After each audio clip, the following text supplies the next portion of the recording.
My name is Madeline Dowdy, and today we will be doing the creative implementation of leadership project. Here are the 5 leadership characteristics that I got when I took the Clifton Strengths personality test. Futuristic is our first one, and I constantly find myself thinking about the future and what I need to do to get to that point. My personality plays into this leadership strength as I am determined to reach my future goals and be courageous to step out of my comfort zone. In the next few slides, I will discuss farther in what each of these characteristics are, so feel free to pause the video and read the definition of the in-text citation on the screen. So the next is restorative. When first starting nursing school, I would get really frustrated if I didn't understand something. Now I am someone who wants to know why something is the way it is, and if I don't know why, I'm going to figure it out.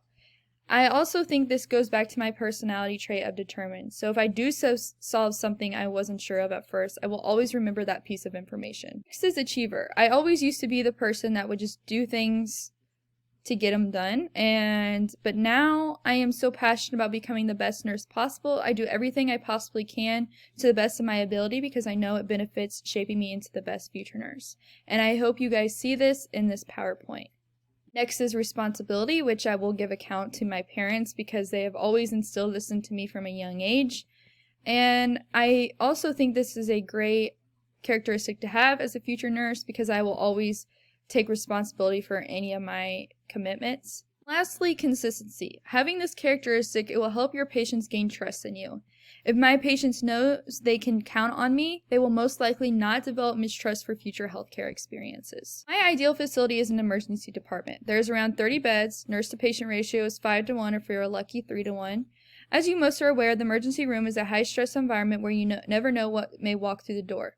My team is ready for anything. Nursing is a team job. We are self-aware of our strengths and weaknesses and step in when it is needed. Anyone who fails to consider legal, ethical, or cultural and team considerations will not be tolerated, as I have created a positive environment.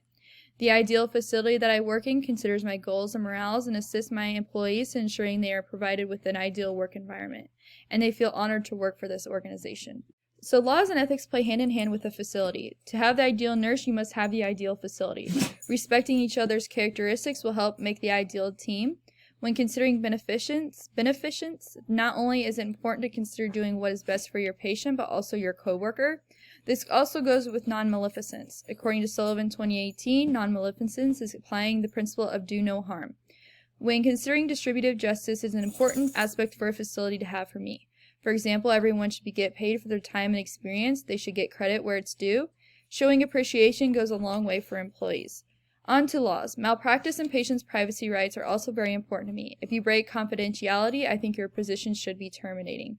Preventing mistrust in healthcare will have a higher degree of treatment success for that patient. Lastly, I think it is important for job reassignment to be considered. I don't think it is fair for an overly staffed unit to not have to go and help those staff members that need it, because didn't we join nursing to help and assist everyone who may need it?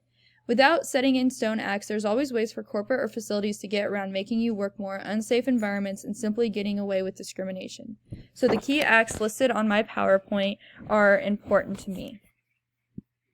Cultural development is hugely shaped by the leader through compensation and benefits, fair scheduling opportunities, ensuring positive coworker personalities, providing assessment tools on patient and employee satisfaction, and of course communication are ways I will develop the culture on my unit. I believe these factors help ensure satisfaction of employees. If we can ensure employee satisfaction, we will most likely not have a problem with staying properly staffed.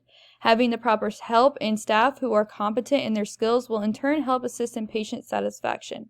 I like to think of it as a domino effect. The overall satisfaction of staff and patients will be assessed through surveys and assessments. The feedback we will receive will be taken accordingly, and what needs to be adjusted will be. I will ensure that the staff gets proper compensation for their work and the extra shifts that they pick up, and for further education. I will also offer the staff equal opportunity schedule. Lastly, communication will be a must on my unit. Through communication, the staff will be aware of their expectations, and if it goes against my standards of positivity, teamwork, competent decision-making, and integrity, then they will be terminated.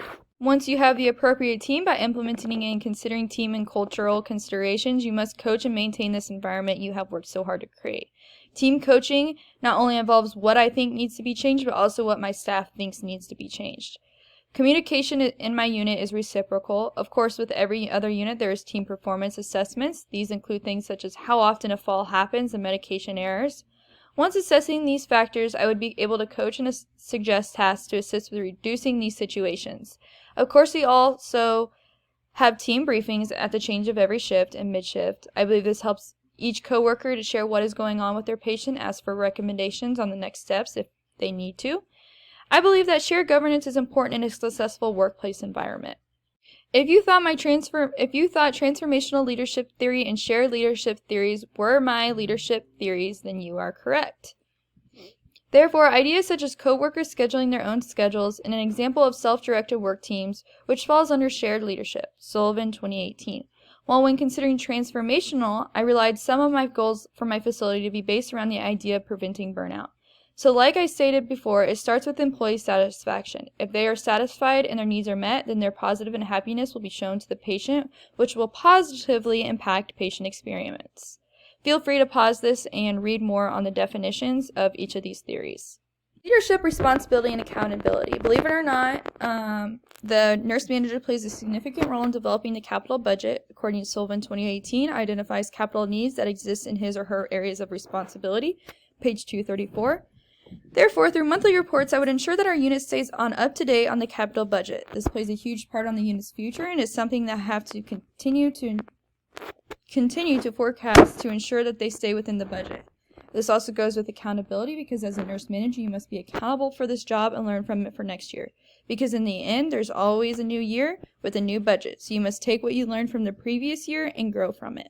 Accreditation is extremely important, and a few of the accreditation agencies is the Joint Commission, National Committee of Quality Assurance, and AHC. Overall, these agencies ensure that outside standards and regulations are met, and if anything needs to be changed as a leader, it is my job to implement those changes. So, return on investment. When searching for employees, it is important to lay out the position, title, description, and responsibilities. In today's world, social media is the most adequate form for employment recruitment, according to Sullivan 2018. So I would upload my job description, most likely to Indeed or LinkedIn. Normally, you successfully promote your organization through the 4 P's of marketing, which include product, place, price, and promotion, according to Sullivan 2018. I will also offer cross-training so they can be trained to be in many different units. So this would be a recruitment strategy. But with this, you just have to be careful that you don't overwhelm the nurse by educating them in too many units. So below I have the hierarchy of nursing. So it's the chief nursing executive, director of nursing, nurse manager, nurse practitioner, and then the staff nurse. Feel free to pause the slide and read the little sticky notes about in more depth of what it takes to fulfill this job description. So disaster preparedness and critical issues is something that every facility has to consider, but what they prepare for is different depending on where their location.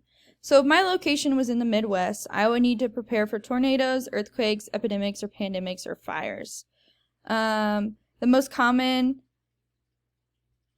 like I stated, were natural disasters, but you also have to consider a surge capacity consideration. So it's where you're able to handle a mass demand, such as a mass casualty event.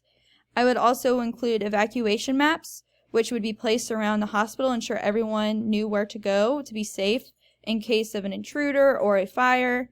And then lastly, I would have code cards, which is always important for a facility to know so they know what is going on. If you have access to my notes, feel free to look at those to figure out what color would mean what. And feel free to pause this video and read more about my emergency operation plan. So the importance of networking. Networking is a must to be a successful leader.